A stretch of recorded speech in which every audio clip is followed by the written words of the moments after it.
Sometimes there's no one else who loves me like you used to. Sometimes we're not ourselves. There's no one I can turn to. And I know all the feelings that we shared are in the past. And I know your relationships are never meant to last. And I'll take some time, but I'll be alright when you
Since its inception 60 years ago, the Mindanao State University has been living up to its mission as a super-regional university in providing free yet quality education. Rising from a used-to-be conflict-stricken area, the birth of the campus brought hope and inspiration to many underprivileged yet intellectually deserving young people.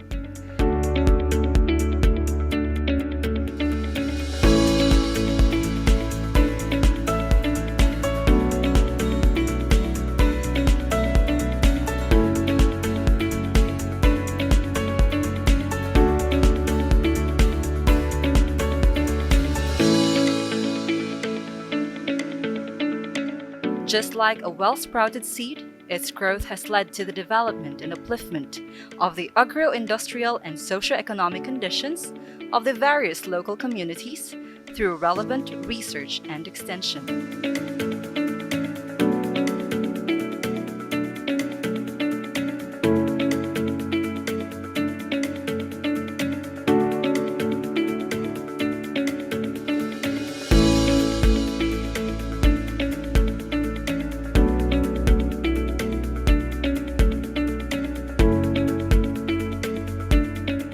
Through the years, undoubtedly, it has become a powerhouse. The impact of its influence and reach has provided the much-needed professional and technical base and innovative resourcing machinery, and thus creating the manpower and human resources hub of the country and that of the world.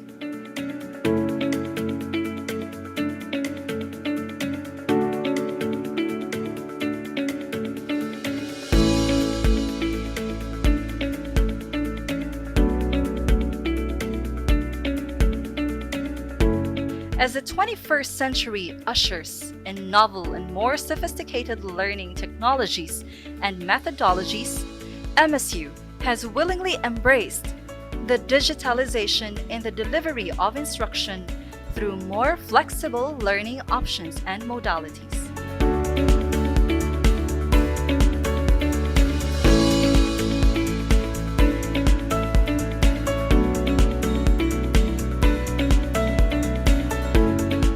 Everywhere, scattered yet firmly attached to a network of sturdy roots, perhaps there is an MSU-1 who carries the brilliant rays of sunshine with a firm commitment to serve humanity, despite the differences in languages and cultures and affiliations.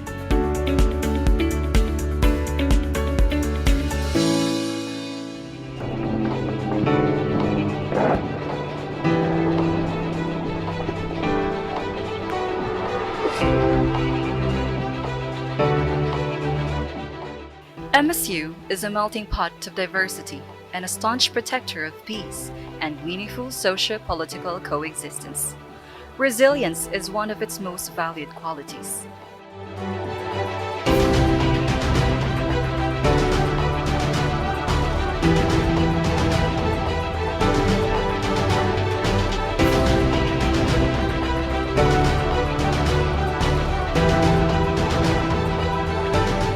In terms of instruction, MSU has been consistently making indelible marks in regulated licensure examinations and job placements with its steady turnover of graduates.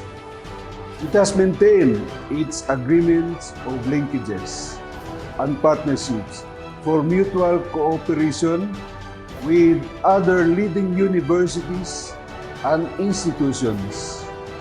Its research and extension and development efforts are widely recognized as top-notch and at par with the best.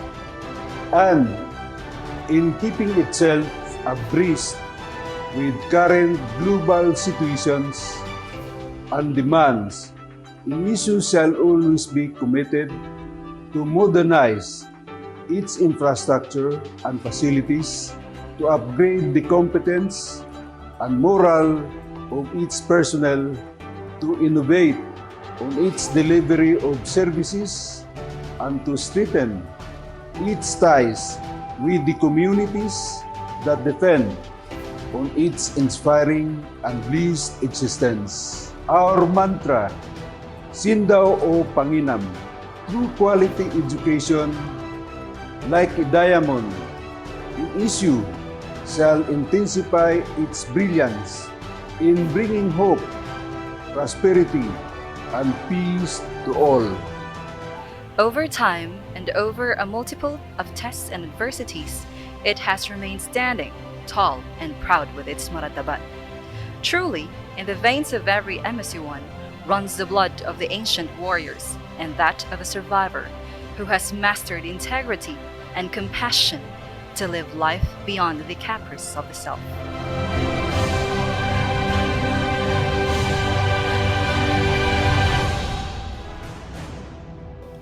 As a tree deeply rooted, its expansion was inevitable.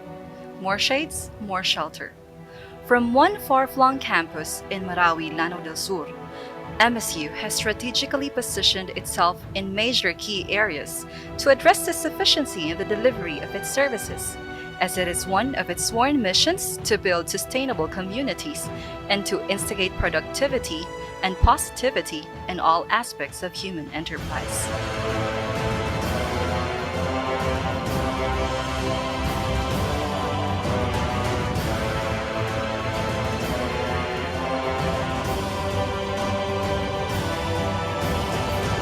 The gentle breeze that comes sweeping from the lake adorn its landscape with green grass and wildflowers, all moistened by the fog. Just like in the Dance for Life, the music of the kulintang reverberates into the horizon, as if calling all its sons and daughters for the festivities of a homecoming. And as it commemorates its 60th year, the Mindanao State University welcomes you all to celebrate with us.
Everyone. Let's have these house rules before we start our program. Please join the event 10 minutes earlier of the target time at Zoom. Use your full name upon joining Zoom for proper identification. Mute your microphone upon joining to prevent unnecessary noise. Turn off your camera during the event. Zoom will be locked the moment the event starts. In case of internet disconnection, participants can still continue watching the event via FB Live. And for any query, you may share it during the event, the open forum, or type it in the chat box and comment section.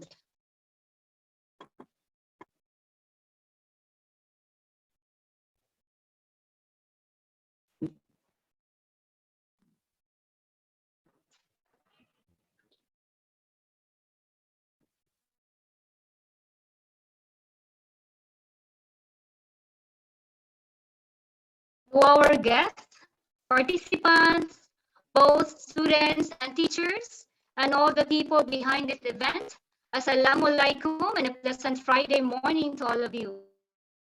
Now, as your Master of Ceremony, I am Cherilyn Yaz Mojica, a faculty member of the Elementary Teaching Department of the College of Education in this university. I welcome everyone to the 16th STEPS Research Webinar Series with the theme, The Shape of Research in the Virtual Pandemic World. With our topic today's event, Conducting Qualitative Study, its research methodologies and data analysis figures. Before anything else, let us begin this program with a prayer. And I am requesting everyone for a moment of silence to feel the presence of our Almighty to be with us today and imbibe among ourselves the virtue of nationalism and patriotism through the singing of the Philippine national anthem through a social media presentation.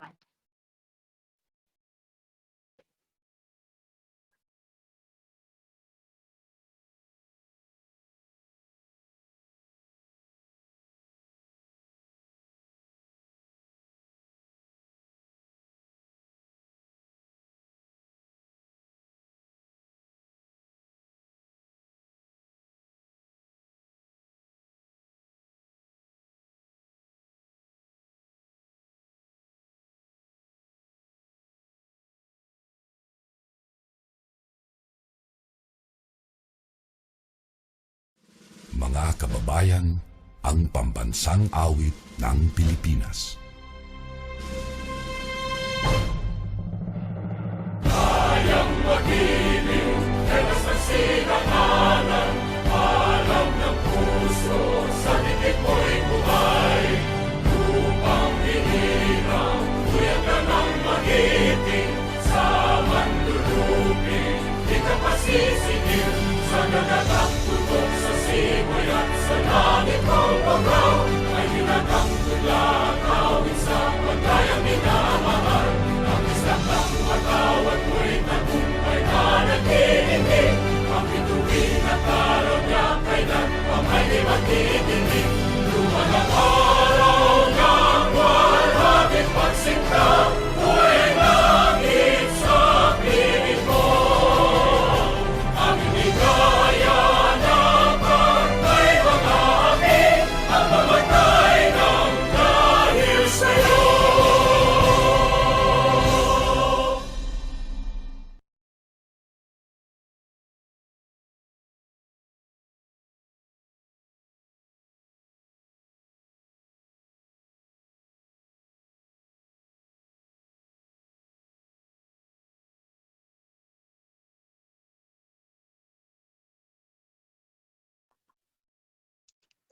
Before we begin, allow me to acknowledge the presence of our guest speaker and our active and a very energetic college research coordinator, Dr. Warda Gimba, and our research extension coordinator, Professor Rosnia Tamano, also Professor Adeline Nalia, and said YRC students and faculty of College of Education. Good morning, everyone.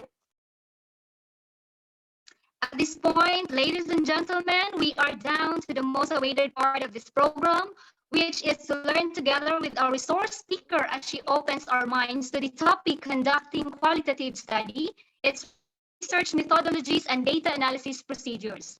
But before that, help me welcome Professor Adeline Shalanan Nalia, a faculty of Elementary Teaching Department, to introduce to us our resource speaker. Let us give her a virtual round of applause.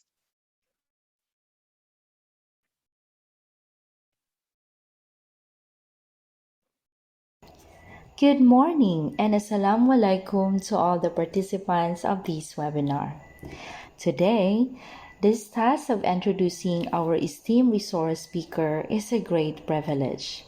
I am honored because I am proud to say that she is my mentor, as she is one of the guiding lights during my thesis writing journey for my master's degree. Our resource speaker is a profound educator, a researcher, and an accreditor.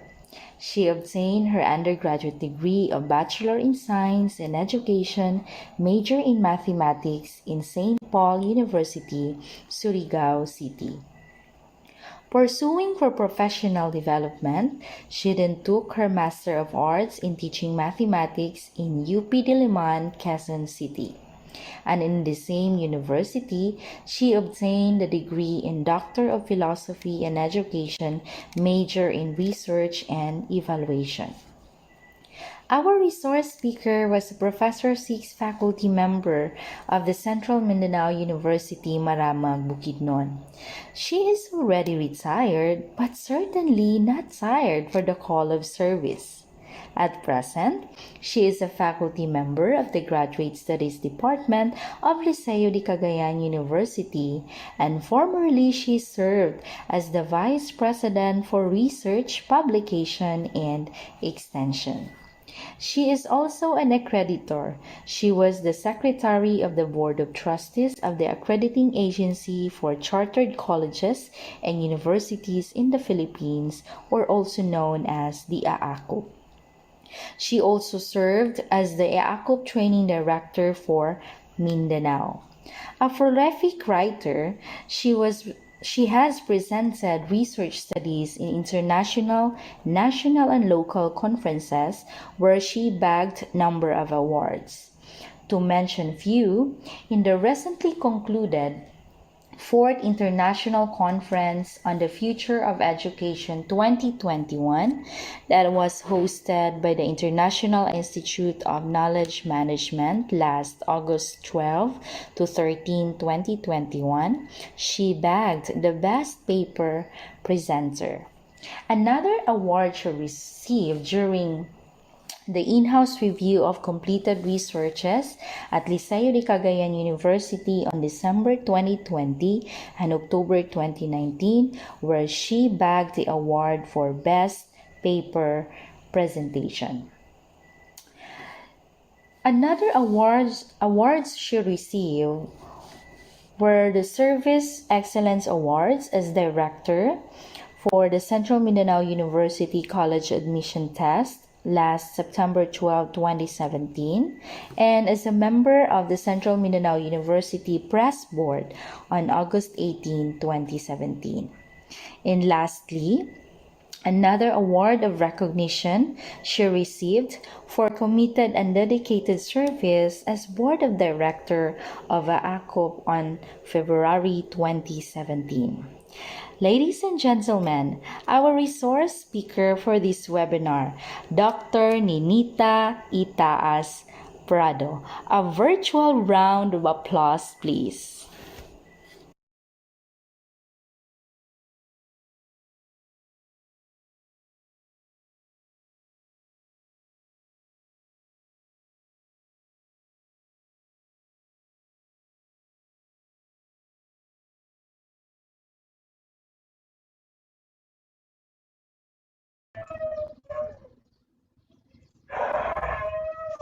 Morning, ma'am.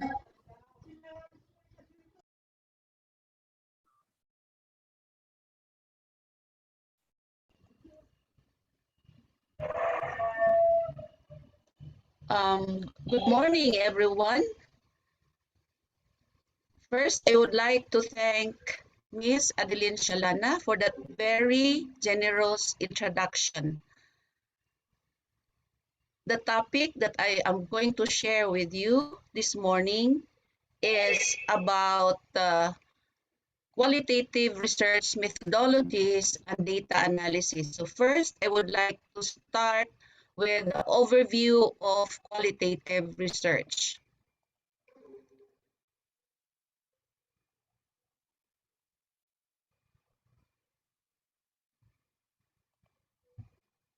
May I share my screen first?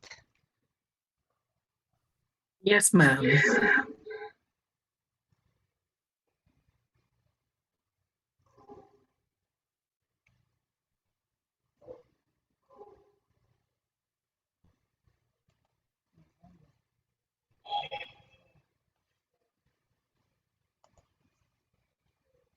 Can you see it?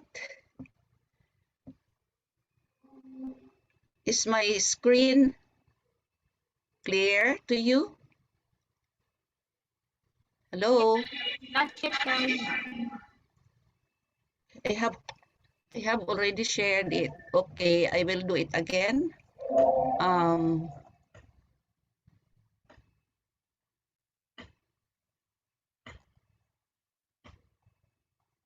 it's not yet shared. What happened?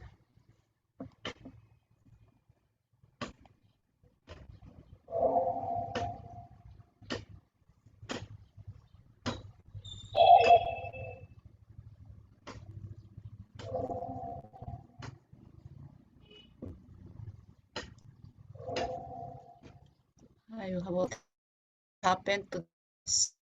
Uh,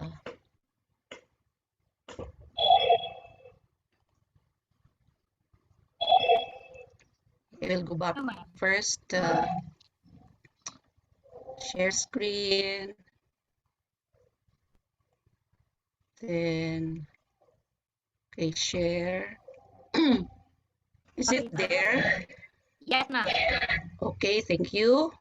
So I would like to start with the overview of qualitative research. Actually, my source is the book of Gay, Mills, and Irashan. Later on, I will be sharing with you data analysis. Okay, so these are the topics that I'm going to share with you. Definition and purpose of qualitative research, general steps involved in qualitative research approaches, characteristics of qualitative research, validity, reliability, and generalizability, and ethics. So to start with, qualitative research is the collection, analysis, and interpretation of comprehensive narrative data in order to gain insights into a particular phenomenon of interest. It is useful for describing and answering questions about participants and contexts. The purpose of qualitative research is to promote a deep, holistic understanding of a particular phenomenon. And the importance of this methodology, it provides insight into the complexity of common occurrences, provide specific concrete details to guide understanding in a particular setting. So the importance, another importance is it provides insight into the local meanings that activities and practices have for participants. Another importance is to develop a comparative understanding of phenomena as experienced by different participants in different settings. There are 6 general steps in doing qualitative research. First is to identify the research topic. Now, in qualitative research, what is important, especially in selecting the topic, is to choose a topic or title of the study that is very catchy, no? So that even if the reader will just be able to see at a glance your title of the study, they will be interested to read it. Okay, then the review the literature, select the participants, collect data, analyze the data, then report the results. So these are the same steps as those used in quantitative research.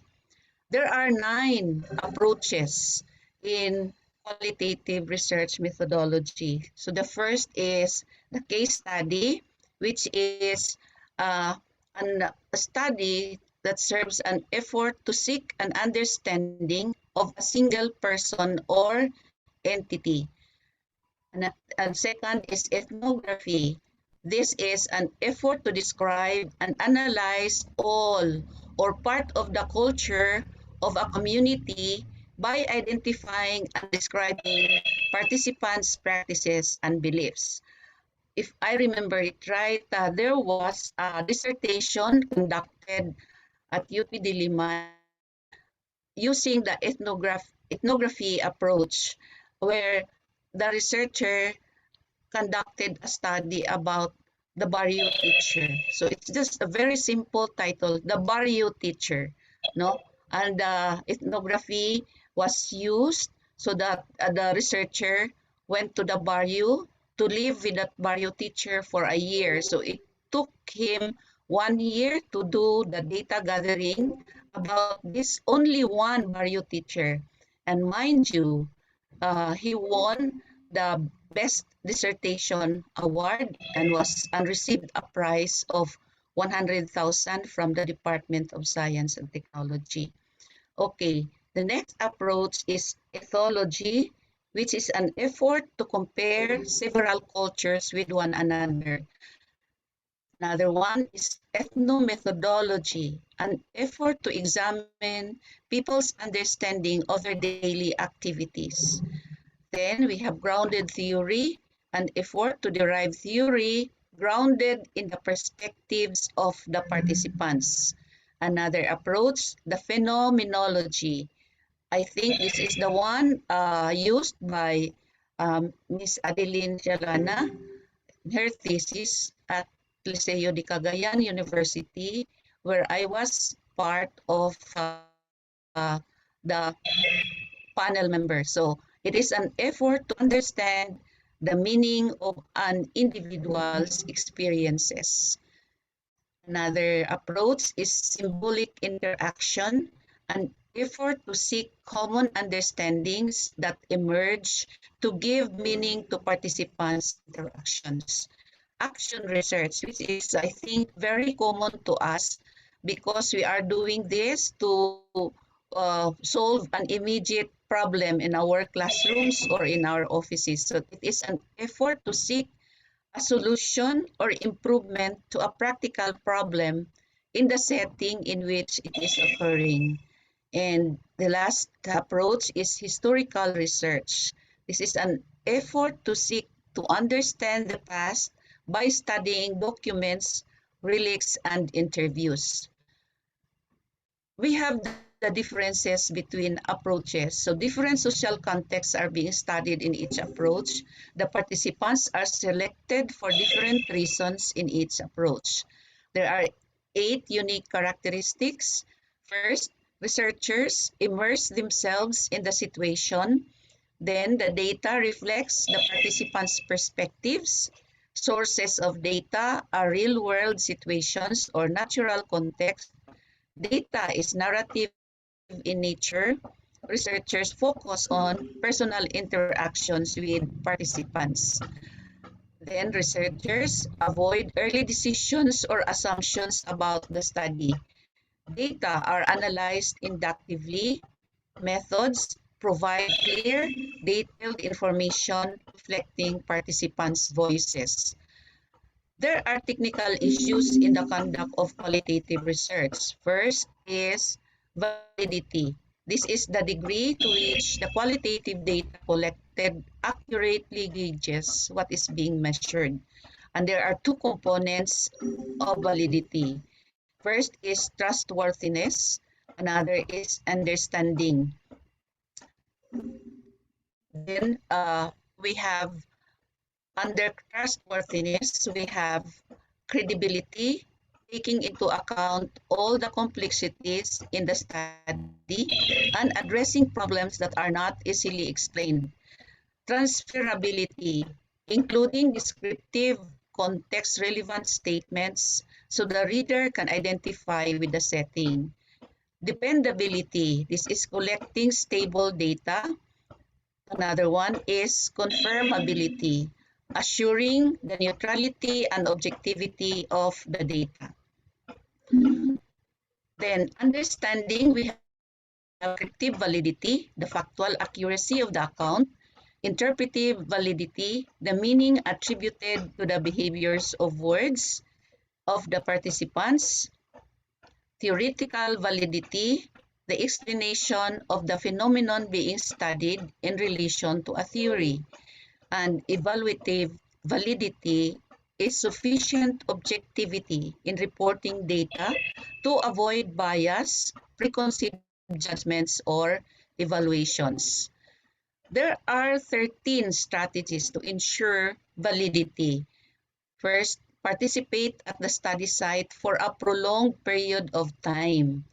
Then, use persistent observation, use peer debriefing, collect mechanically recorded data, use member checks, establish structural corroboration or coherence, and establish referential adequacy. Collect detailed descriptive data, develop data, excuse me, stop, stop your noise, please. Please stop your noise. Do not, no, excuse me first.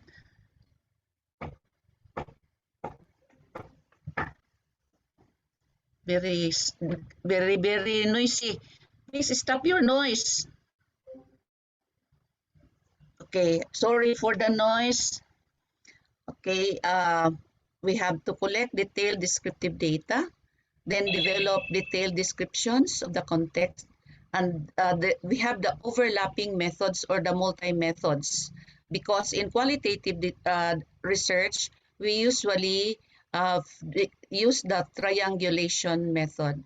Then we establish an audit trail, okay, practice triangulation, and practice reflexivity.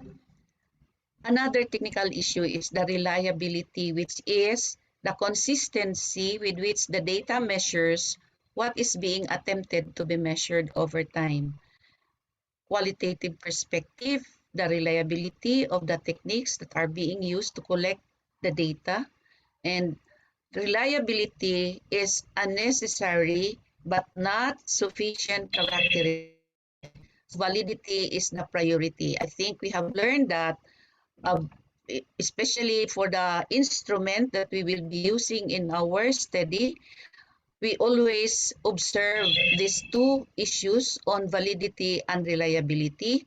And foremost is we have to establish the validity, because once your instrument is valid, it will always follow that the instrument is reliable. But if the instrument is reliable, it does not follow that it is valid. So that is very important.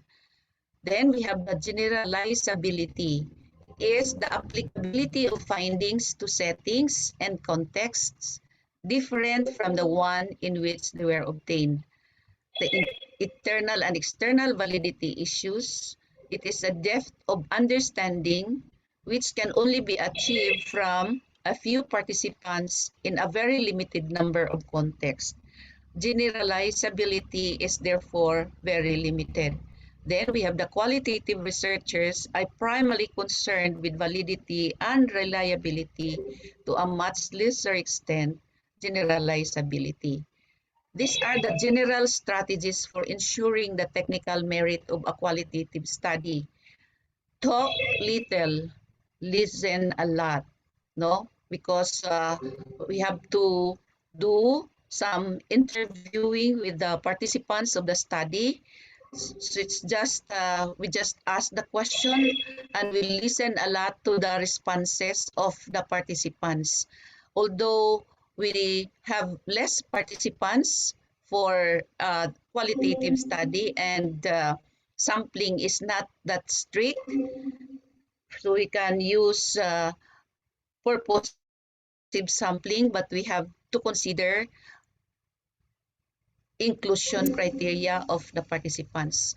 Then you have to record observation accurately, begin writing early. So once you start you're doing your study, you have to begin writing already. Let readers see for themselves.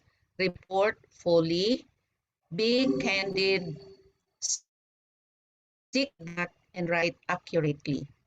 And the ethical issues, these are the ethics can be considered in terms of how the researcher treats the participant in the research setting. The nature of qualitative research provides the potential for conflict and harm. So qualitative research is intimate. There is little distance between the researcher and the participants. Okay? Qualitative research is open-ended. The nature of the process requires the use of an emergent design as the situation unfolds. There are 6 guidelines to help avoid ethical problems. First, researchers should have an ethical perspective that is close to their personal ethical position. Informed consent should take the form of a dialogue that mutually shapes the research and the results. Confidentiality is more complicated, even with the use of pseudonyms. So consider the use of a videotape to illustrate a point being made. You should be able to identify broader social principles that are an integral part of who you are as a researcher and a member of the community in which you live. Avoidance of harm morally binds qualitative researchers to conduct the research in a manner that minimizes potential harm to those involved in the study. Even though an action can bring about good results, it is not ethical unless it also conforms to ethical standards such as honesty and justice. So the qualitative researcher must remain attentive to the relationships between the researcher and the participants, a relationship that is determined by roles, status, language, and cultural norms. Okay, I think that's the end of the presentation. If you want to have questions on this, or I will continue first so that you will have more basis for your questions. So may I share another slide, no, for continuation, or shall we have question and answer first? What do you think, Ma'am Sherilyn Mujica? Is it okay to continue your presentation, then after ma'am, saka pa yung ano ma'am, yung question and Okay, answer okay, portion. okay. So, all right. So may I have another slide to be shared? Um,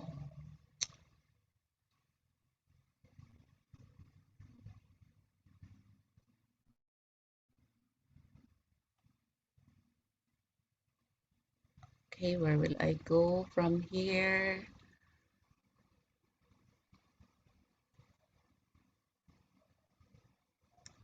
I will stop sharing first for my first slide, and then I will share another screen that is still on qualitative research so that you will have more basis for your questions.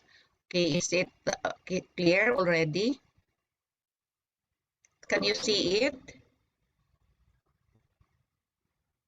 Ma'am Yes Cherry? ma'am. Yes Okay, ma'am.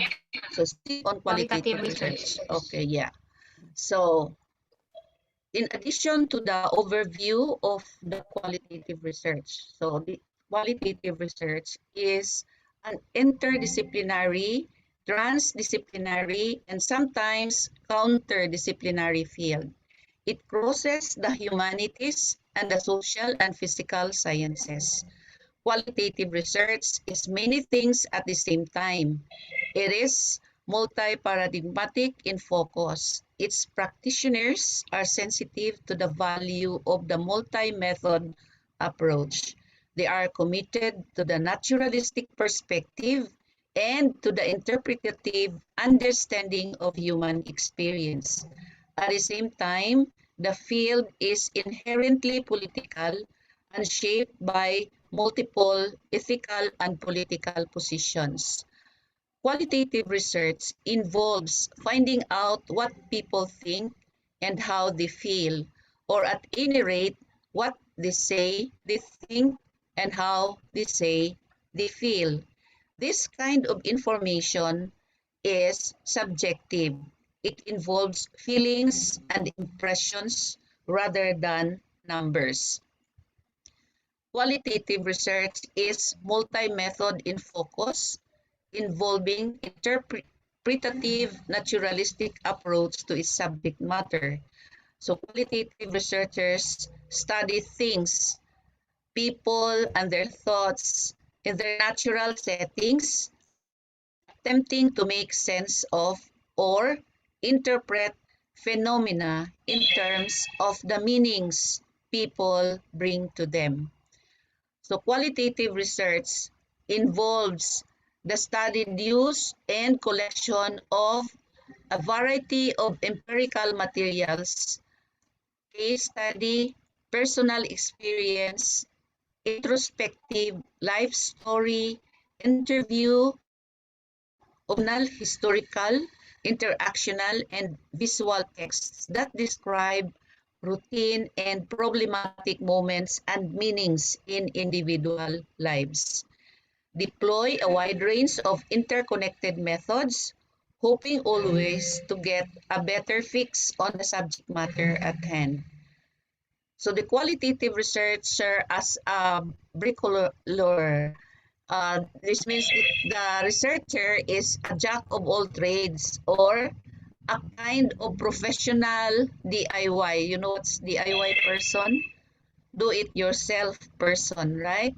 So produces a bricolage that is a pieced together, close knit set of practices that provide solutions to a problem in a concrete situation.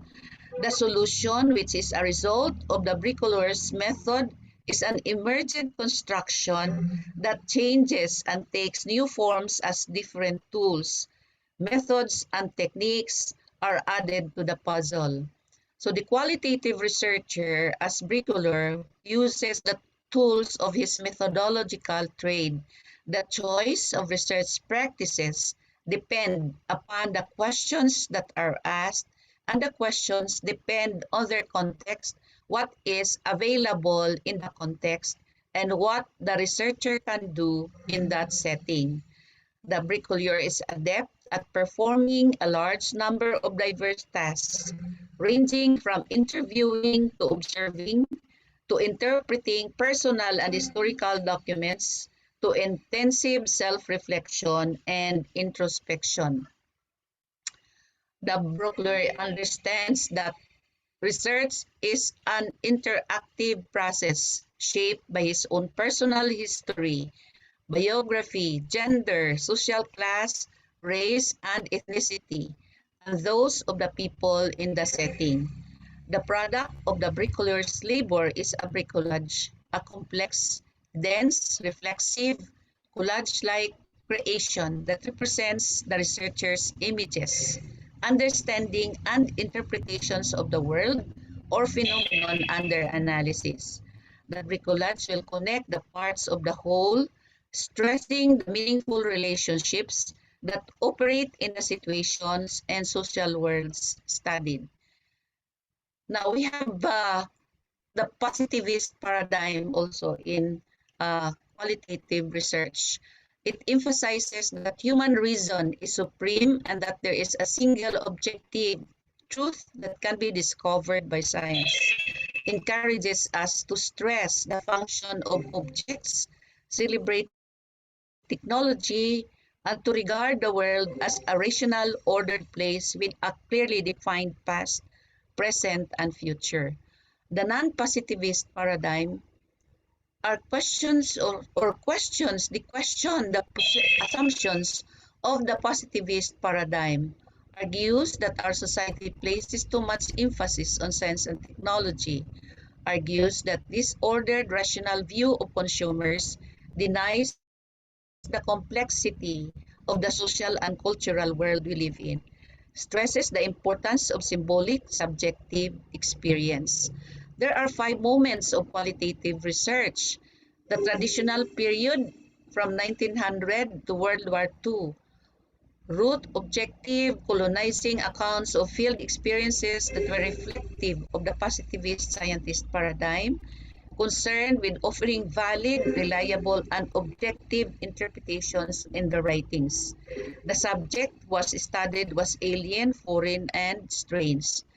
Then the second, the modernist phase, that's post-war 1970s, the modernist ethnographer and sociological participant observer attempted rigorous qualitative studies of important social processes, including social control in the classroom and society.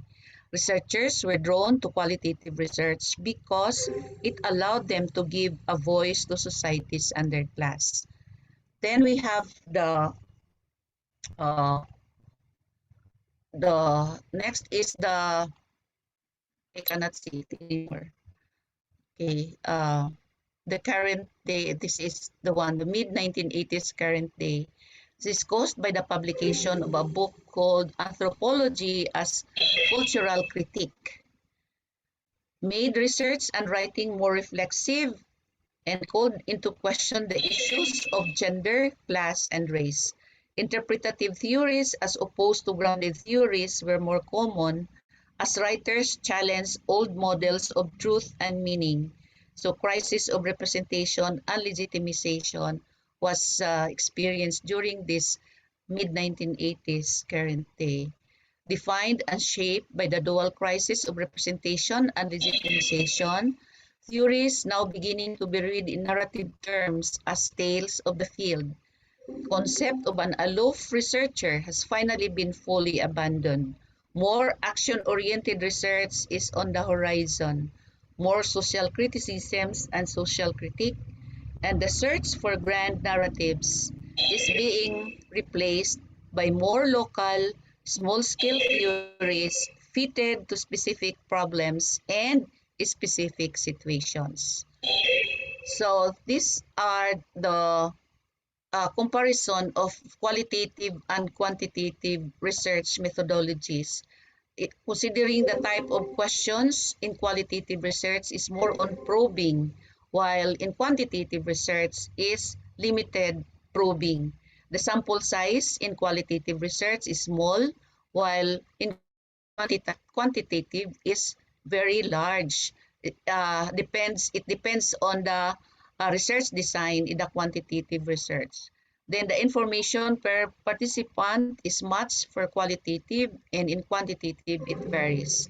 The administration or the requires this qualitative research requires skilled researcher, while in quantitative fewer specialist skills required. Type of analysis in qualitative is very subjective and interpretative, while quantitative is statistical. And the type of research qualitative is exploratory, at the opposite, quantitative research is descriptive or causal. So the popularity of qualitative research, usually it is much cheaper than quantitative research. Why?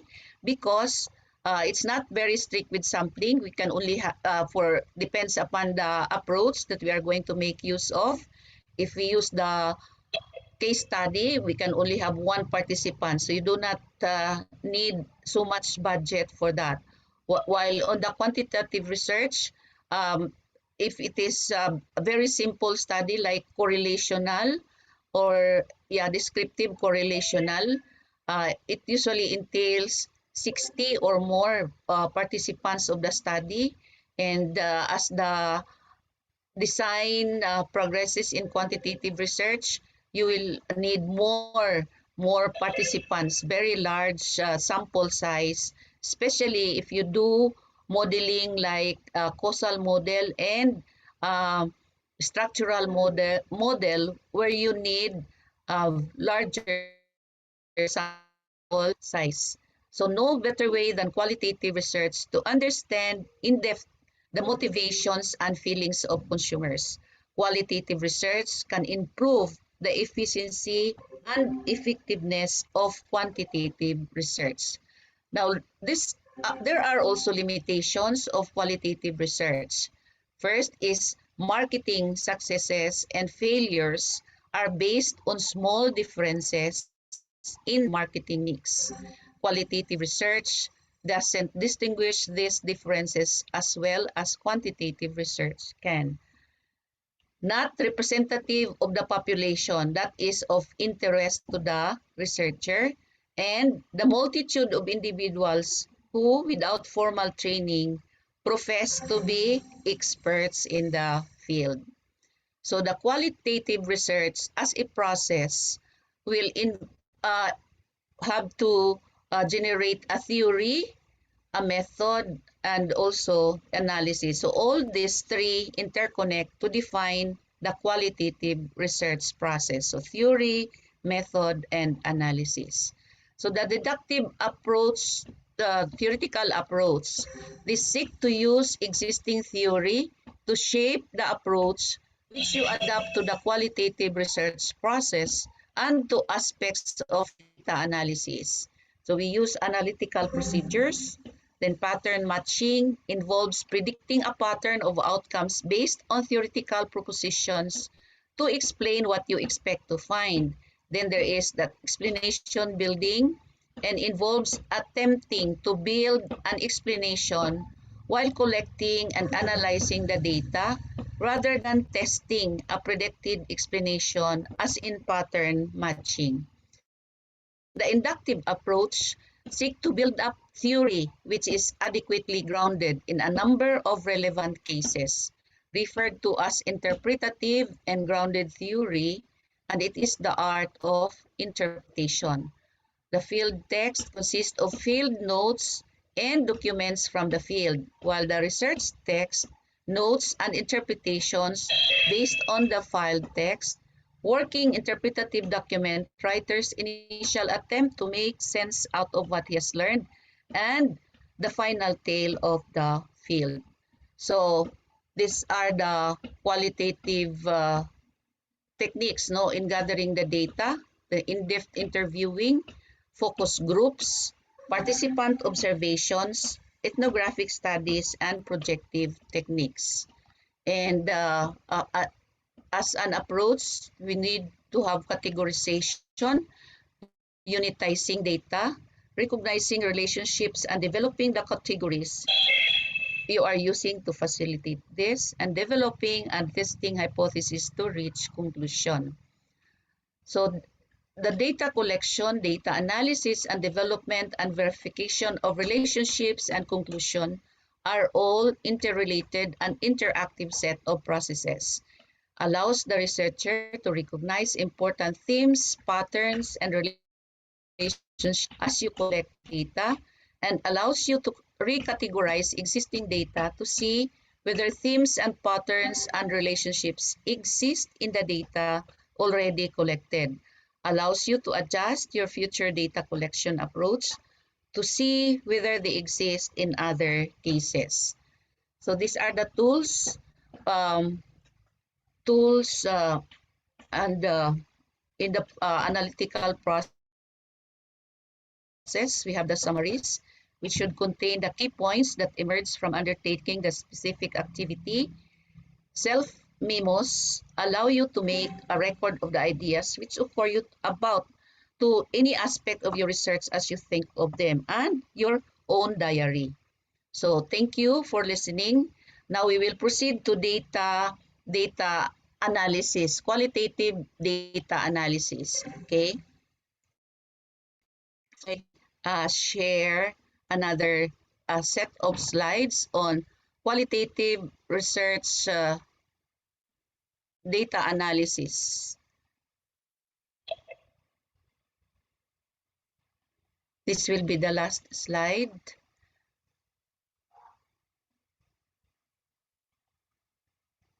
Is it there already? Not yet. Not yet, ma'am.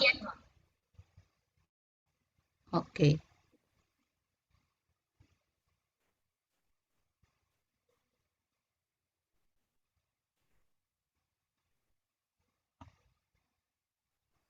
Okay. It's not yet there.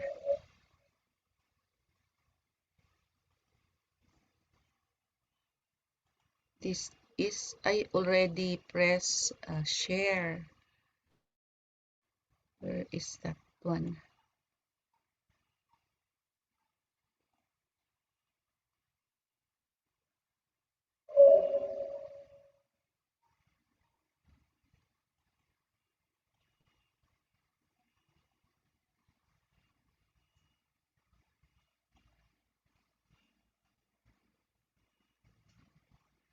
Where will I go from here? I am lost. um, I have already this.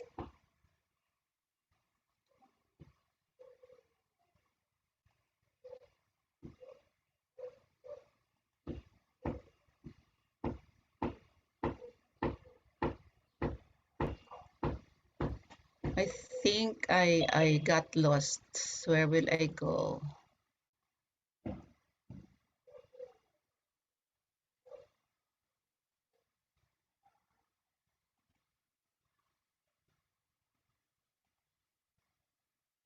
I will close first Kayo, all ma'am? of hello? Nag-share Uh, screen po kayo? yes, I think I have already shared my screen, but it did not work. I don't know why. uh, not yet. I am looking for how will I go back to my Turn. uh, to the to the screen? How will I go back? Hello, Sorry, I'm ma'am. alone here, huh? Na-minimize siguro ni ma'am, sir. Ma'am, kindly click po simultaneously Alt and then Tab. Alt, And tab. Alt and Tab. Yes, ma'am. And then you will see Okay, different screen. okay. Oh,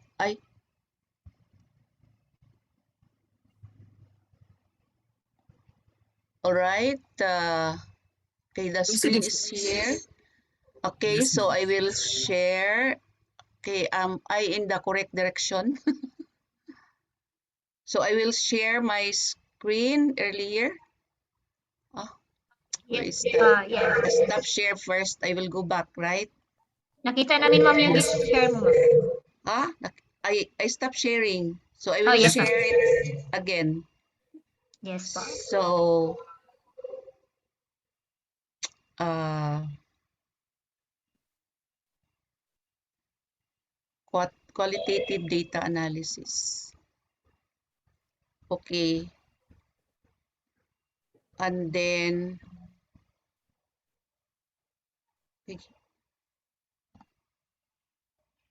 it's lost again. Did you open already your Yes, PowerPoint yes, presentation? I already opened it. It's open already. So I will go back to uh the screen is lost. I will go back to Alt tab, right? Yes, ma'am. Ay, okay. What is this? It's Ma'am, join huh? can you click ano po, yung share screen na lang po and then choose the screen po. Okay.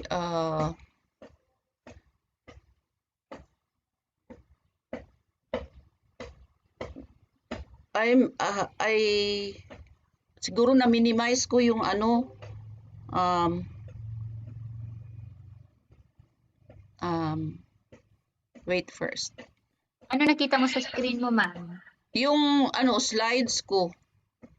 Nawala yung sa webinar, sa Zoom? Ma'am, Yes. na-minimize mo siya, ma'am. Minimize lang po.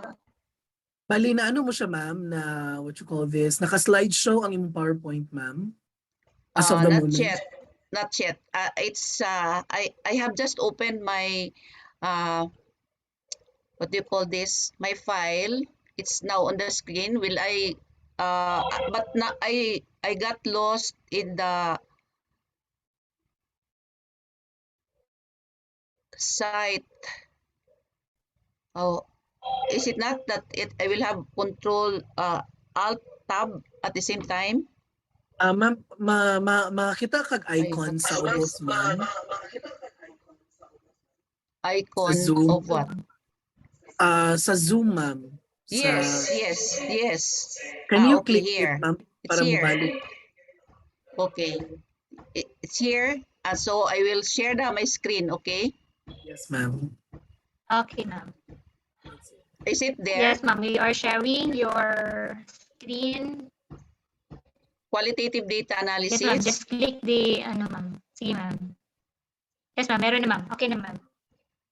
But I cannot see it here in my screen. What happened? Ano po yung nakikita niyo, ma'am? The one that I shared. I cannot see the slides na in my screen. Ano po yung nakikita niyo, ma'am? Ito pong ma'am, folder. Yes. Minimize The lang po folder. yung minimize lang Minimize po lang yung na siya. folder, ma'am. Minimize. Yes, ma'am. Ang Can I nabasa control? namin sa screen, Can I ma'am, is control? meron siyang Ma'am, can I control your screen, ma'am? I will be Okay, requesting yes. for remote control, ma'am. Please approve. Thank you po. Approve. Okay. Thank you, That's ma'am. it. Yeah. Okay. In my screen now is my presentation, qualitative data analysis. I will control. Ito, ma'am. Ito yung presentation niyo, ma'am. Yes. Okay po. So, we will, ano po? Okay, it's here already. So, can I operate in? Okay. So the qualitative data analysis. Sorry for the for the It's okay, ma'am. inconvenience. Okay, ma'am. Okay, so may I ask you a question? Actually, this presentation is with the permission of the author. Okay, I asked permission, and she was very happy that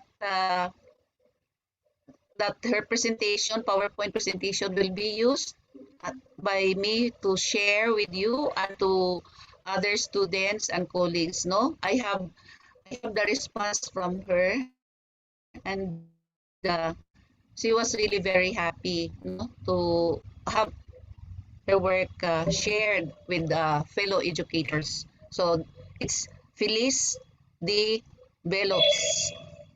Okay. So with her permission, okay, may I ask you a question? Have you just conducted a qualitative study?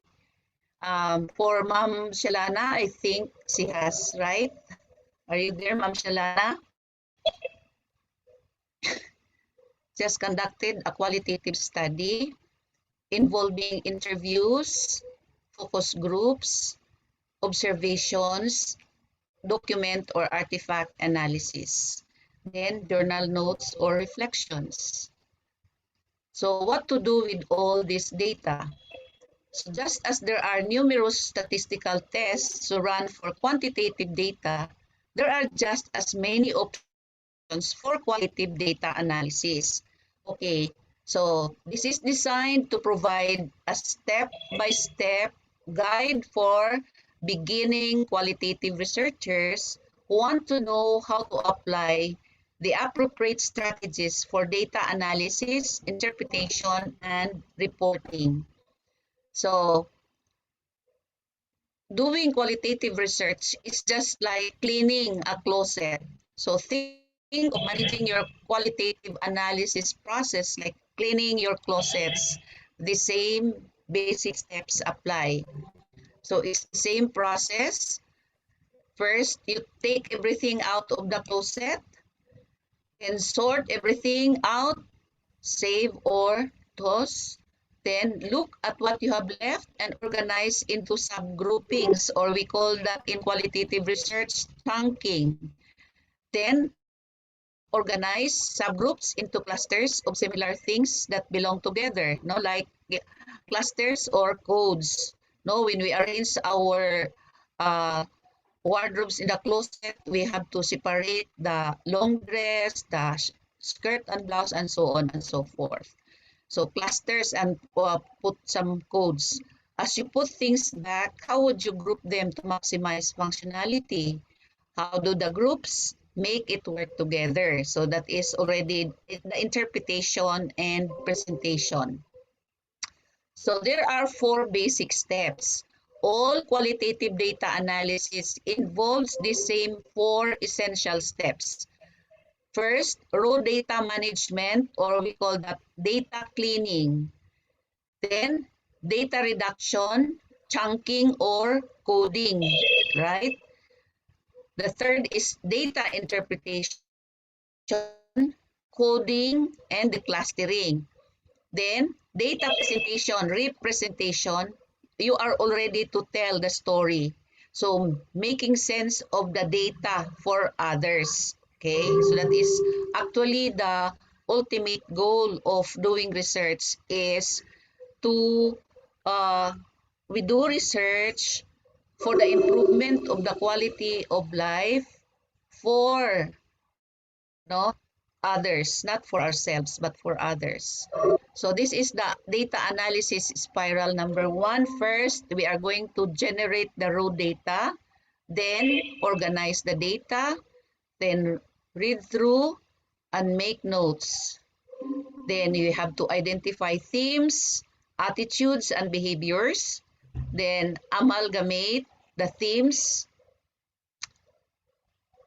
Then interpret the data. And we are going to go back through to read through and make notes. No? So there's a lot of reading in qualitative research. This is another spiral, no?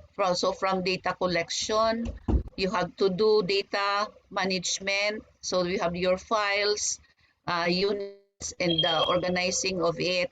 Then reading, memoing, you have the reflection, your notes, across questions, describing, classifying, and interpreting. So you have the context, the categories, comparisons, and representing or visualizing. We prepare the matrix or trees or propositions. Then we have our account, no? So for step 1, raw data management. So what is raw data management? It is the process of preparing and organizing raw data into meaningful units of analysis. Text or audio data transformed into transcripts. Then, image data transformed into videos, photos, and charts. As you review your data, you find that some of it is not usable or relevant to your study, okay? So you have to do away with those. This is an example of a raw data sample, no? So a transcript of interview data. Okay, so may I read it to you. I always wanted to get my doctorate, but I never felt I had the time.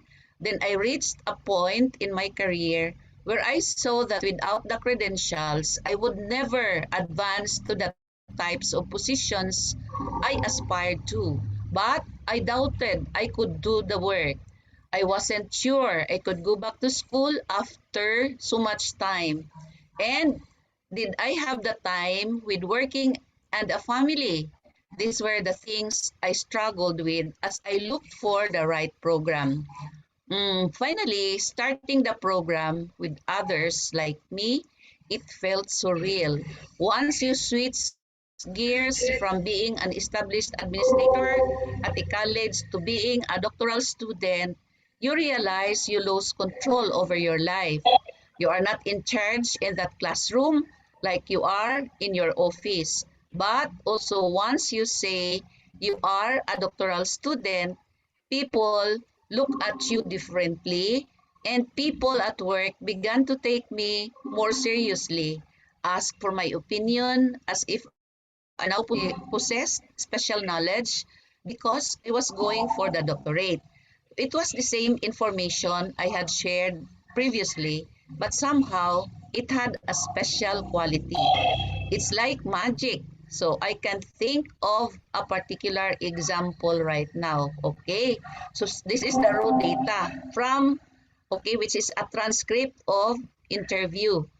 So are some portions of this transcript unusable or irrelevant? Okay, I think the purple ones are not usable.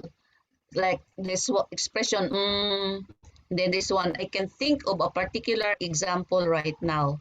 So this is an example. Then step number 2, data reduction. 1, get a sense of the data holistically. Read several times. So there is much of immersion, no? Immersion to the data. Classify and categorize repeatedly, allowing for deeper immersion. Then, write notes in the margins of your notes. That's what we call memoing. Then, preliminary classification schemes emerge. Categorize raw data into groupings. That's what we call chunking, no? In qualitative parlance. Then we have winnowing. We have to develop an initial sense of usable data and the general categories you will create. Then the preliminary set of codes developed, cluster raw data into units that share similar meanings or qualities. Then create initial code list or master code book. So this the if we continue chunks or cluster sample. So we have already assigned colors, no? Anti-coding, red, blue, and green. So I always wanted to get my doctorate, but I never felt I had the time. Then I reached a point in my career when I saw that without the credentials, I would never advance to the types of positions I aspired to. So which sections of data are broadly similar? So red for credentials, blue for personal struggles, green for shift in identity. Okay, so if you look at the blue color, I doubted I could do the work. I wasn't sure I could go back to school after so much time. And did I have the time with working and the family? These were the things I struggled with as I looked for the right program. So that's personal struggle. So nanatay mga codes, okay? So credentials, ang red, blue for personal struggles, green for shift in identity. So finally, starting the program with others like me, it felt so real. Okay, so that is it. This is the transcript of interview data. Now, which chunks can be clustered together to relate to a broad coding scheme? Okay, so that's what we mean by chunking or clustering. Okay, for a step to data reduction to the process of reducing data from chunks into clusters and codes to make meaning of that data. So chunks of data that are similar begin to lead to initial clusters and coding. The codes, what are we going to do there? We do refining, developing code books, labeling codes, creating codes through 2 to 3 cycles. Then the process, okay, 2 to 3 cycles, the coding process. We have the initial coding, may include as many as 30 categories. Then reduce codes once, probably twice, then reduce again, and refine to codes that are mutually exclusive and include all raw data that was identified as usable. Okay, so I have pointed out the usable data, or the unusable were the ones marked purple at the beginning. A priori or in vivo codes, no? In vivo is now a software to analyze the raw data uh, from the interview transcripts. So codes derived from literature, theoretical frames, then the in vivo or the inductive or grounded codes derived from the data by using code names drawn from participant codes or interpretation of the data. So it's like magic phrase that would form the basis for a code category because in vivo software will automatically group together those words that are similar, no? So it will do automatically chunking and clustering of the different terminologies. Now, what coding levels? So descriptive or interpretative to pattern coding moves from summary to meaning to explanation. So we have the open to actual or to selective coding moves from initial theory to developing relationships between codes for emerging theory.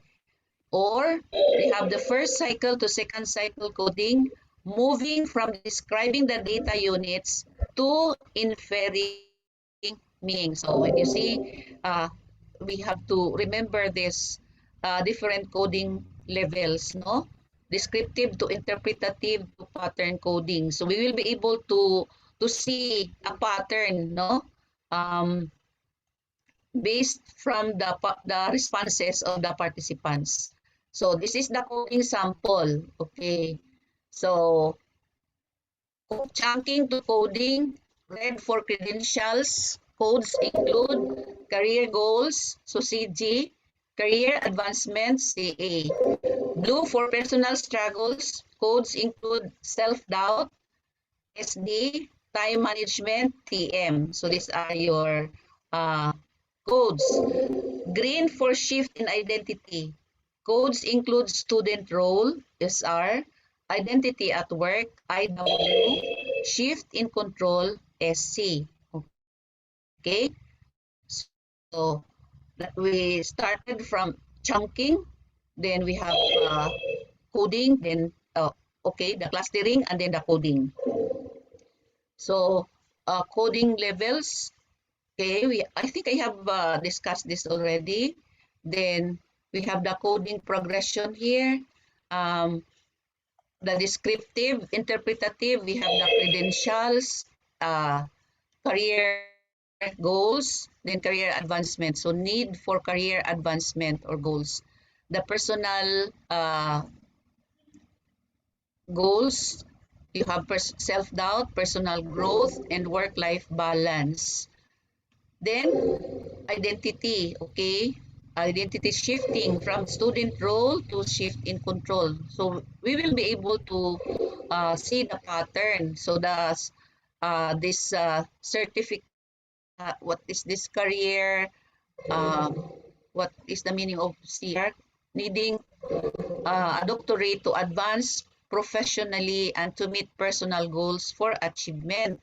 While this one, PG, is personal struggles evolve to address self-doubt about abilities, trying to achieve things before time runs out, balancing responsibilities with family, self, and work.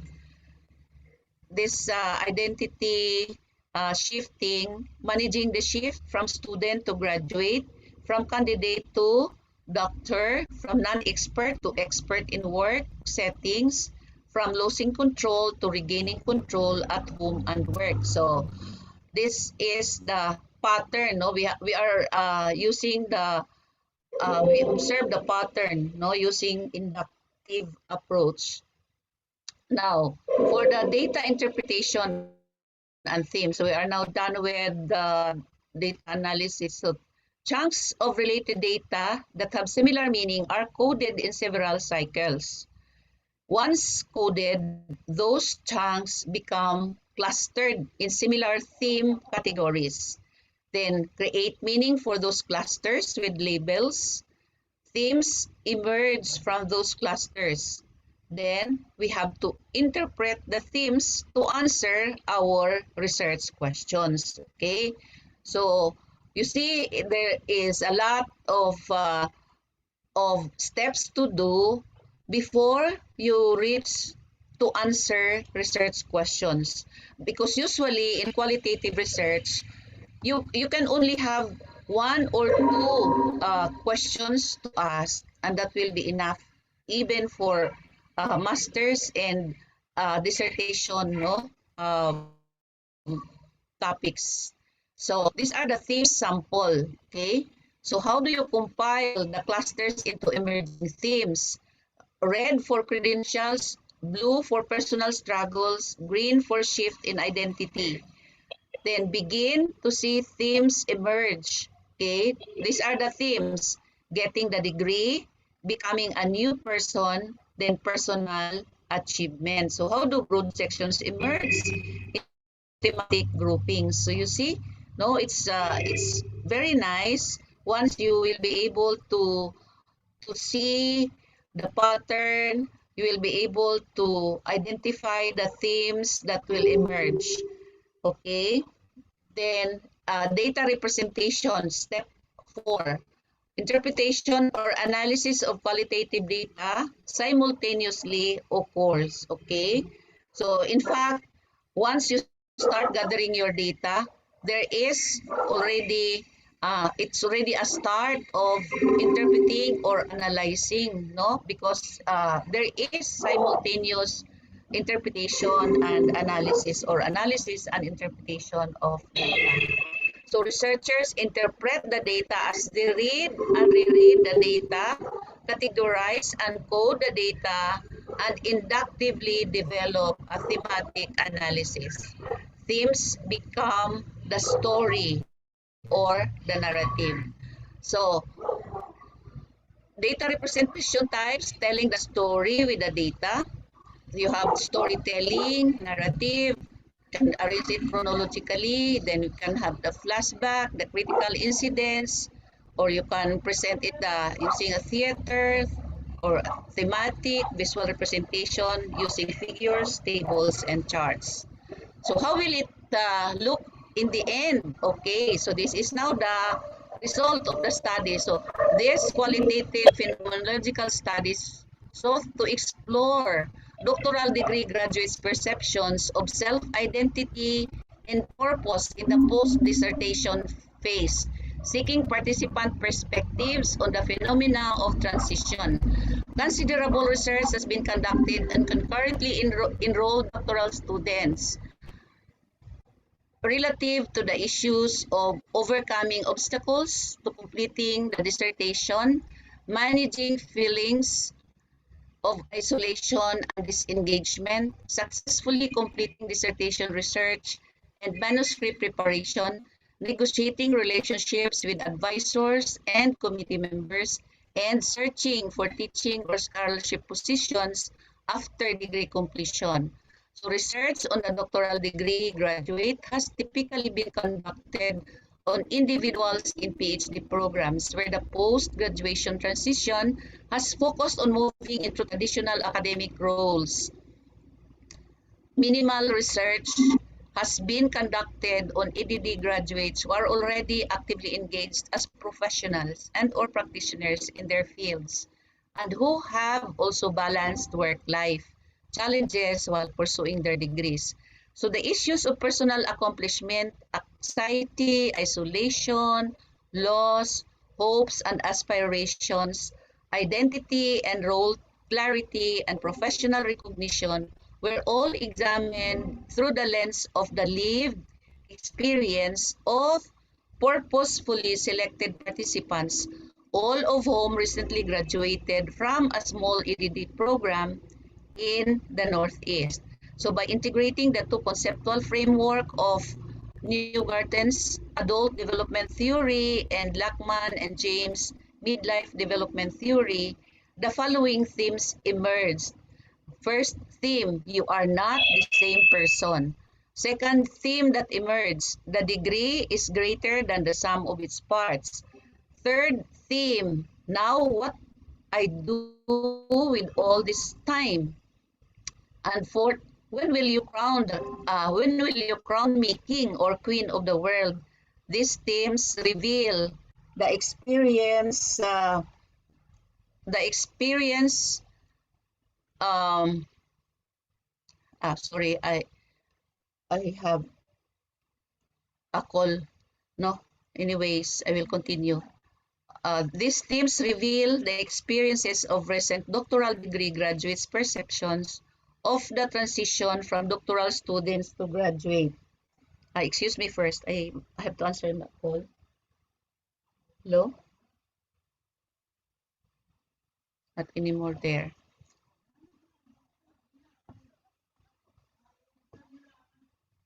Okay. Sorry for the interruption. Okay, for the first theme, right? Theme one.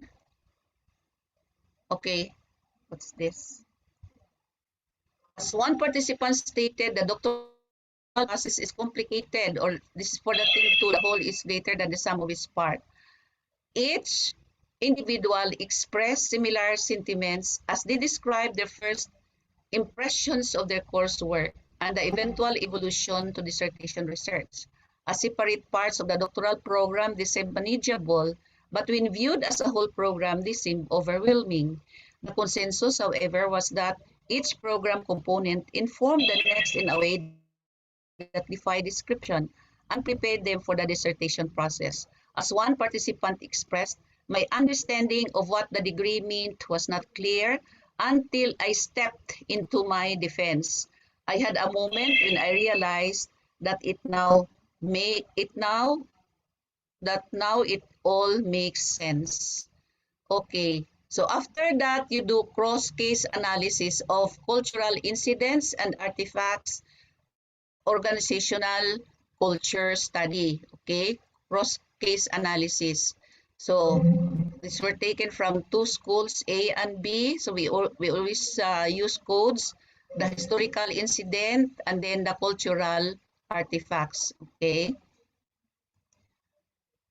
So these are the qualitative data analysis types. Most common types of analytic approaches consist of the domain or the content, then the thematic, you have the grounded theory, constant comparative, ethnographic or the cultural consideration, then metaphorical or hermeneutical approach, then we have the phenomenological, biographical or narrative analysis, case study, mixed methods, focus groups.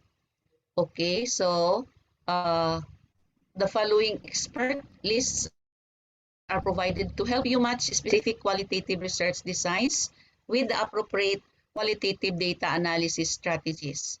Okay, so these are the approaches and experts. So if you want to conduct a qualitative study, for you choose the approach and the experts, no, you use their theory, no, to support your study.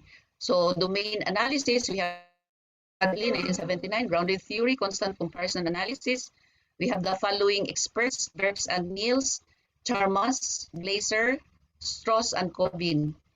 Then if you do thematic analysis, you have Boyatzis, Guest, McQueen, ethnographic analysis, Bradley, Sunstein, and Cicero Strater, Walcott, 2005-2008. Then linguistic, metaphoric, thematic, emotional barometer, cultural values. So we have this expert with Com and Disler. Cultural analysis, Walcott and Van Manen. Phenomenological analysis, Kulaisi, Churgi, Holstein and Gobrium, Mustakas, Smith, Flowers, and Larkin and Van Manen. So it depends upon your approach, no, or qualitative approach. So if biographical analysis, then scene narrative analysis, you have these following experts: case study, focus groups, and mixed methods. Okay.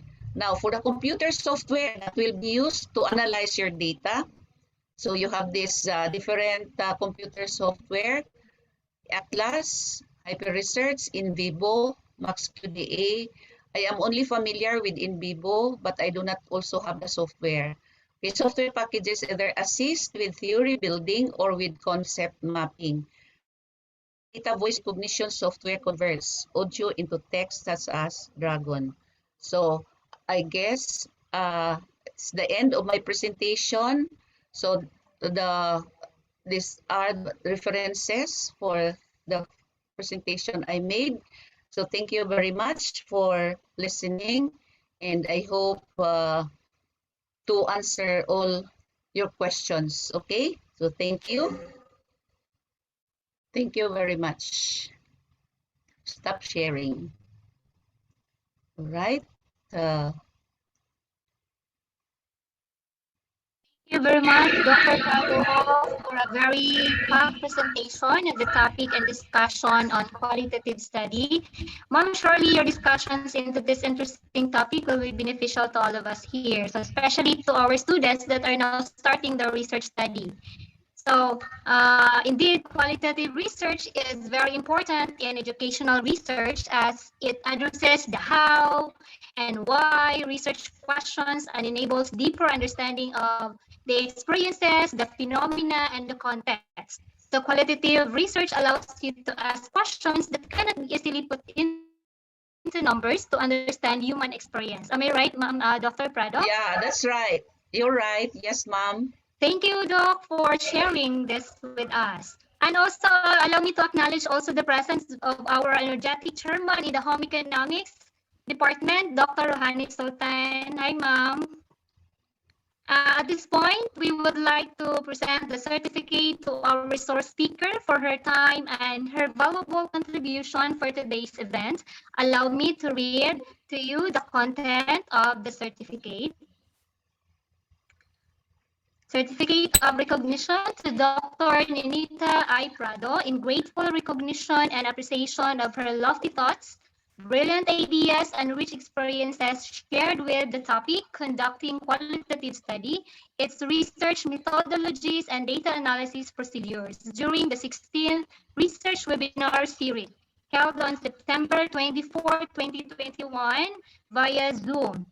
Signed, the College Dean of Education, Dr. Mantia Jamila Disarit, Attorney Alizidni M. Bitucalen, our Vice Chancellor for Academic Affairs, Dr. Teresita O. Pobleti, our Vice Chancellor for Research Extension and Development, our Coordinator in Extension and YRC Junior Advisor, Professor Rosnia Gitamano, and our Research Coordinator and YRC Senior Advisor, Dr. Warda Gimba, and YRC President, Ms. Raihani M. Pangkoga.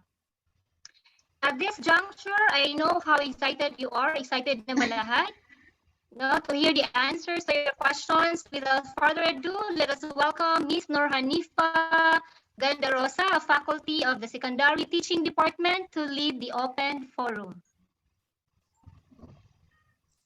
Thank you very much po, Professor Mojica, and also to our resource speaker, Dr. Ninita Prado. Thank you very much for generously sharing your time and expertise. Ladies and gentlemen, just as Professor Mojica mentioned in the House rules, questions will be collected through Zoom chat box and comment section in our FB page live session. At this moment, we have collected relevant questions to be answered by our resource speaker. Dr. Prado, this is a question po from Mr. Elmer Barredo. May you please expound the triangulation method, its uses, and when to use it and when not to use it in a qualitative research? And what does it mean to gather rich data? Okay, that is a very good question. So, in qualitative research, we really could not avoid using the triangulation method. Okay, whether it be triangulation in data collection or in the interpretation. So, we cannot avoid really because that is our way of checking whether what we have done is right. For example, so when you triangulate data collection, okay, we have to use observation, document analysis, or interviews. No, it can be focus group discussion using interview guide questions. So those are the three ways of data collection using triangulation. So based on the documents, okay, it will be checked by your observations, and your observations may be validated by uh, interviewing, okay, interviewing the participants of the study. So you will really be able to get the true essence of your data, no? It will be complete in itself. So we cannot say that we do not make use of triangulation. Once you use, you employ data or qualitative research, there is always that need of triangulation, right? I hope that Yes, ma'am. answers the question.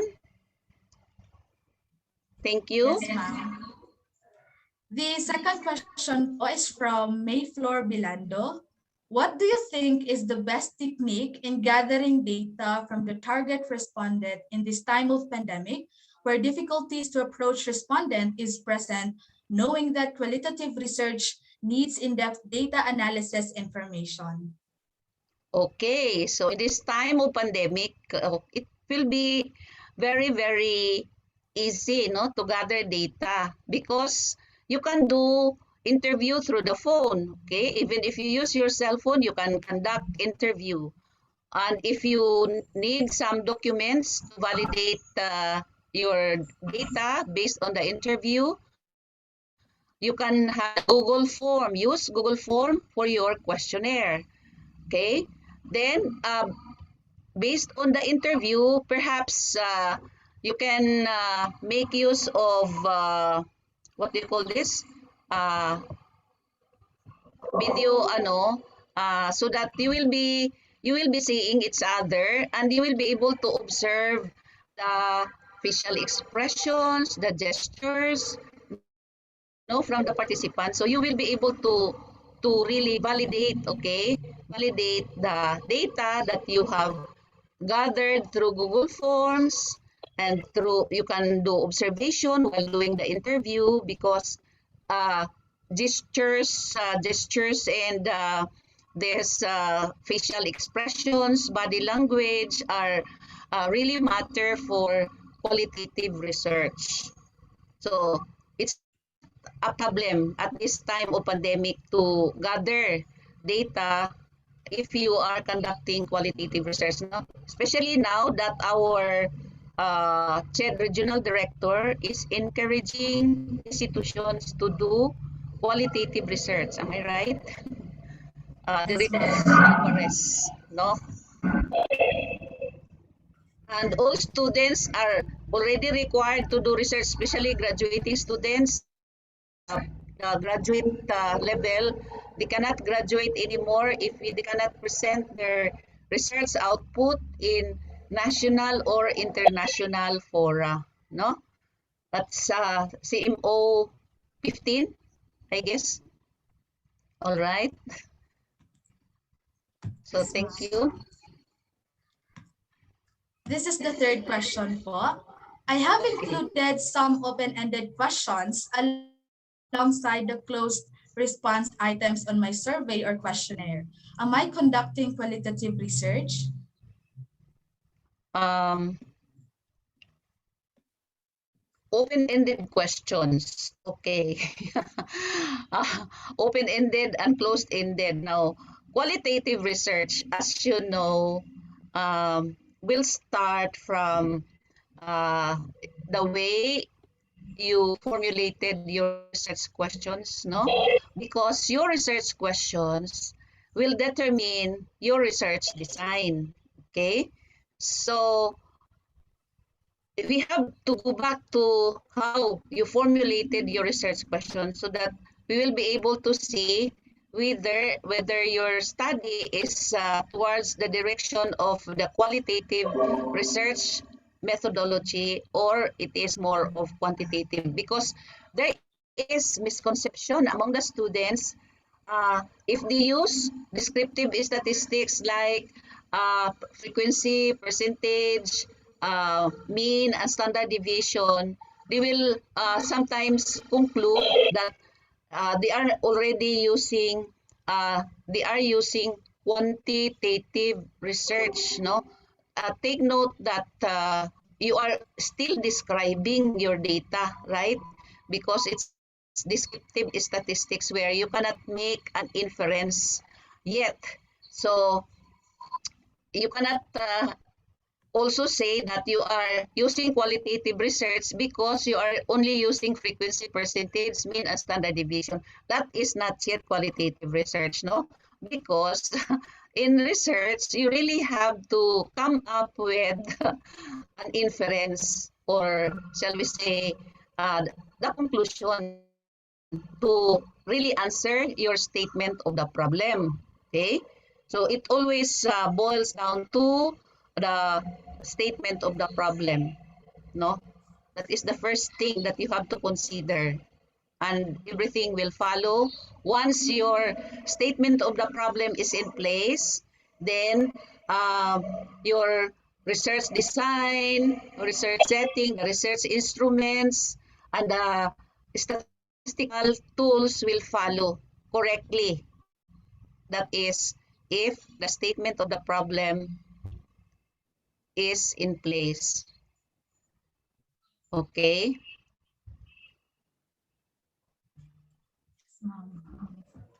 Here's the fourth question po. This is from Miss Makaknan or Laila. May I ask po how to generate main theme considering the different opinion of the respondents from the semi-structured approach interview, and how do I present my findings so that they both reflect my analysis and the participants' voices? All right. So I come again, please. The first question, we will answer it one by one. I think there are two questions, no, posed by the participant. So the Yes, first ma'am. one is uh, Yes, ma'am. May I the ask first one is how to generate main theme considering the different opinion of the respondents? okay, how to generate a theme. The first Okay, one po. yeah, that is the first question. Yes, So ma'am. actually, even if you will have only 5 participants or even 10 participants, okay, 10 participants will already do for a dissertation, and it will also do for a master's thesis or even undergrad thesis. You will know that you have come up with themes because based on the interview of these different participants, you will be able to see common responses, no? Uh, it cannot be avoided that some of the participants will really have the same answer. And sometimes in my presentation, if you call, there is an overlap, right? There is an overlap of responses. So that is where you will know that you are already in the process of identifying a theme, no? For because in the analysis, if you have already reached the saturation point, in other words, the responses from the participants are already repetitive in nature, then that is the time to stop writing and identify your theme. So that is where the theme will emerge. Unlike, again, I have experienced with some of the graduate students, parang, again, there is a sort of misconception because at the beginning, they already identified the themes, which is not the correct procedure. No, because qualitative research is a theory generating research or study. You generate it. That is why the theme will just emerge in the process of analysis of the data, right? So that is it. That is where you will know that the themes have already emerged, so based on the responses from the participants. You you have to stop there because you reach saturation, right? Okay. The second question po, how do I present my findings so that they reflect both my analysis and the participants' voices? In the presentation, or how is the data presented? Is that the way the question Yes, ma'am. goes? Yes, ma'am. Okay. So it is important, no? If we start with a simple qualitative study, it is important uh, to reflect in your presentation your transcripts, no? Like what did participant one says about the question, then the participant 2, participant 3, participant 4, participant 5, so that the reader will be able to follow also that you have already uh, reached saturation because based on the responses of those participants, you will see common answers from their uh, participants, from the responses of the participants. So that is how you will present it. And you will be able to come up with a generalization. Okay. And Yes, later ma'am. on, you have to summarize, no? You can summarize the participants' responses. You can put it in a matrix. You identify the themes, okay, the categories, then the themes or the codes and the themes that emerge from the analysis. Okay. Thank you, ma'am. The last questions are related to validity. These are raised by Ms. Nurhana Somai and Ms. Raihani Pampuga. From Ms. Somai, ma'am, you have mentioned about validity earlier, and with that, I'd like to ask how can we measure and test the validity of a paper? Do we have certain guidelines in doing it? And there's a question from Ms. Pangkoga. Is it a must that all the discussed 13 strategies be used to ensure the validity? Okay, that's another very good question, no? Because validity is one of the technical issues that researchers should observe. Now, how are you going to establish the validity of your paper? So first, we should start with the validity of your instrument, no? The tool that you are going to use to gather your data. Now, in qualitative research, usually the you are going to prepare interview guide questions, right? Okay, so based from the statement of the problem, you construct interview guide questions for your participants to answer. All right. So one question will be answered by all the participants. But before you have to use this question, we'll go back to validity. No, these questions that you have formulated will be submitted to at least 3 experts in the field. Like they know how to, they are familiar with the different instruments, no, for research. I know that we have plenty of experts who major in research and evaluation who can help you in establishing the validity, but at least 3 experts. Okay, the experts are going to rate or shall we say assess the interview guide questions and will write their comments and suggestions for the improvement of the research questions. So they will make suggestions how you are going to improve it, and another expert will do the same, and the third expert will do the same. So you have to put consider all the comments and suggestions of the experts. Now, once you have done the finalization of the instrument for validity, okay, uh, sometimes experts will have to give a rating, no, to your to the assessment of the instrument.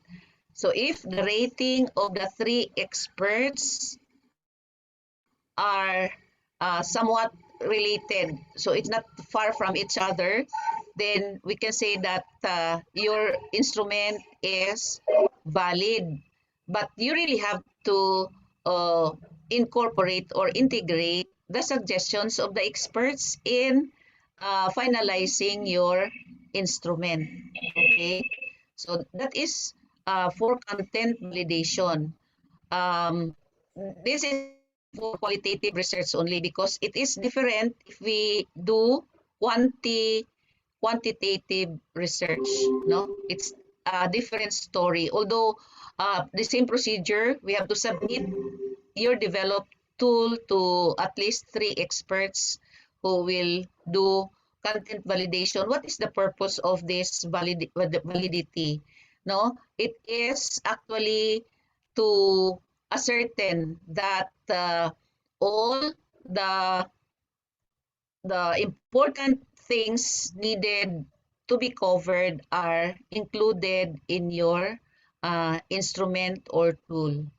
Okay, so that is the role of the experts in validating your instruments or tools for qualitative research. Okay.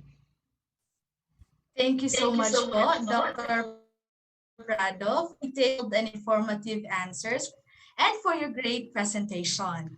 It was a pleasure to have you with us. Thank you so much po, ma'am. Okay, thank you very much also. Are there no more questions? No more? Wala na po, ma'am. Okay. Thank you. Thank you very much. Thank you so much. God bless everyone. Thank you, De Rosa. On behalf of the College of Education family, we thank you very much, Dr. Prado, for sharing your precious time and wealth expertise with us today. And our audience agrees with me that you are a brilliant speaker, that you've shared so many ideas without about this topic. No? So, and this is a very informative and fully packed excuse me, fully packed discussion. So we hope this Q&A session had answered the questions of our participants. So once again, let us give a big virtual round of applause to Dr. Nenita Prado. We are now down to the last part of this morning session. Thank you everyone for Okay. attending. May I now leave the room? Yes, ma'am. Okay, may I now leave the room? Can I now leave? Yes, ma'am. Okay, thank you very much. So going back to this program, we would like to inform everyone that the evaluation form of this webinar will be the basis for your attendance and e-certificate. Make sure to fill it out completely. So the link will be available in the Zoom chat and Facebook Live comment section. So we hope to see you again for the next webinar. So now let us watch the promotional video of YRC followed by the singing of the university hymn and stay for a while for the photo opportunity.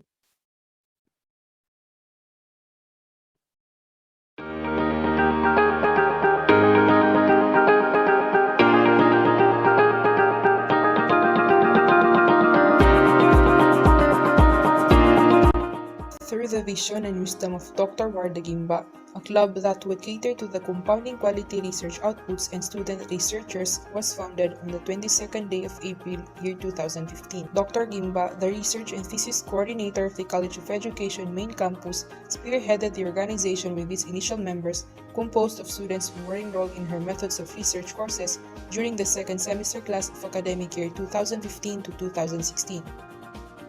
The organization was then officially named the Young Researchers Club, or also known as YRC.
young scholars in the community of learning and be able to contribute in the growing research enthusiast.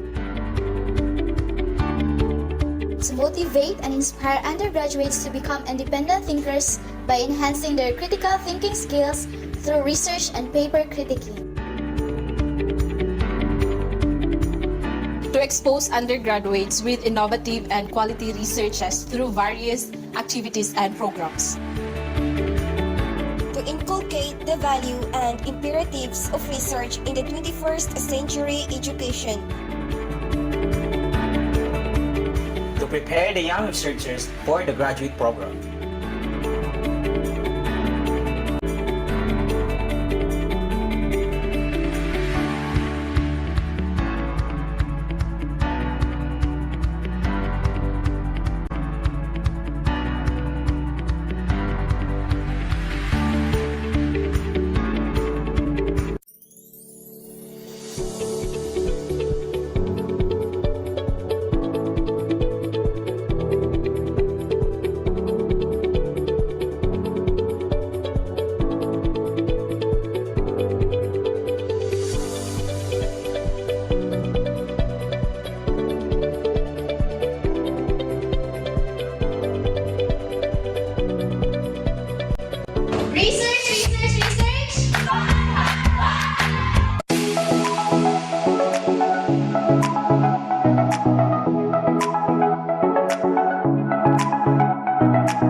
Your camera for the photo op.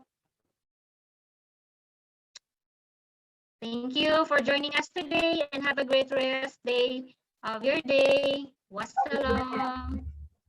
Show us your sa maning nasa biyahe. Hi. We acknowledge also Sir Arnold, Coordinator of Experiential Learning Development